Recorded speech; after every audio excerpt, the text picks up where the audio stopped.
Hi friends, it's Beck Doherty here, and I'm here with our fabulous practitioner, Jerrie Paul, who has been here doing practitioners over 30 years and has been here at the Center for Spiritual Living in Seattle for over 41 years. And she is working with the Grief Circles, which is a program here that we have that meets twice a month. We'll give you some more information on that later, but she's very drawn to this kind of work, and I wanted to really get from her why she's drawn to this. So Jerrie, tell us a little bit of what your work is here that you do and how this has helped you in your own personal life. Well, I think that I first started out working with the kids. Oh. And then at one point I realized that a lot of kids don't get the support that they need to deal with grief, to deal with their feelings. And therefore they grow up and still do not feel safe dealing with grief. Our society does not promote that, to say the least. You know, it's get over that, da-da-da-da-da-da. So it actually, I got called to this.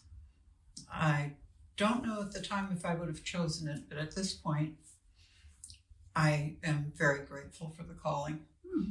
I got called because I had my own grief work to do, and I did. And I learned and I grew and learned how to lead others to feel supported and loved and witnessed and not rushed through the grief process. So I see grief as really a gift because it opens up people to experience life more fully. That makes sense. So if I was to attend one of these grief circles, what might I experience? Well, the first thing we do is remind people that it is confidential. Oh. Absolutely confidential.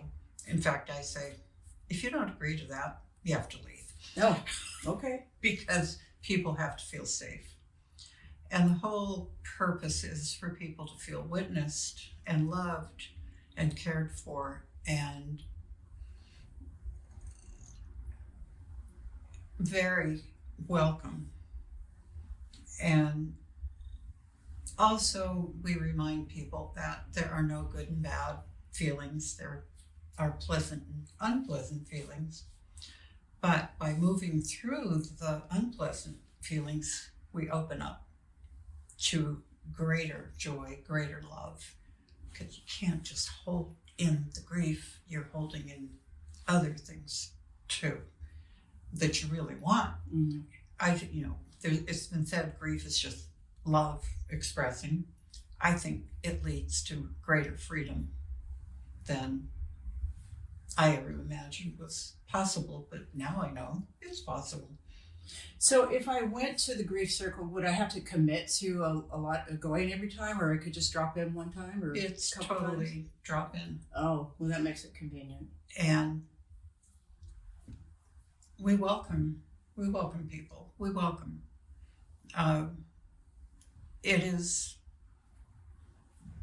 my greatest joy to be in service in this way because I know what the gift is of moving through grief. That's great. Now you had a quote. Why don't we end on this quote? And for those of you who are interested in this, there'll be information below in the description of how you can attend this group. And I love this. Tell us about this quote here. Well, when I was in my deepest sorrow and not very popular, you're hard to be around, but I found support. And somebody gave me this quote that I still absolutely love. Sorrow is a cunning workman. It carves out new and deeper channels for joy to abide in. And I can absolutely guarantee you that is the absolute truth. Wow. That's fantastic. Well, thank you for sharing your work with us and your good news about grief. Who knew? It's a great thing. I mean, we have to go through it from time to time, and that's okay. So that's our good news for this week.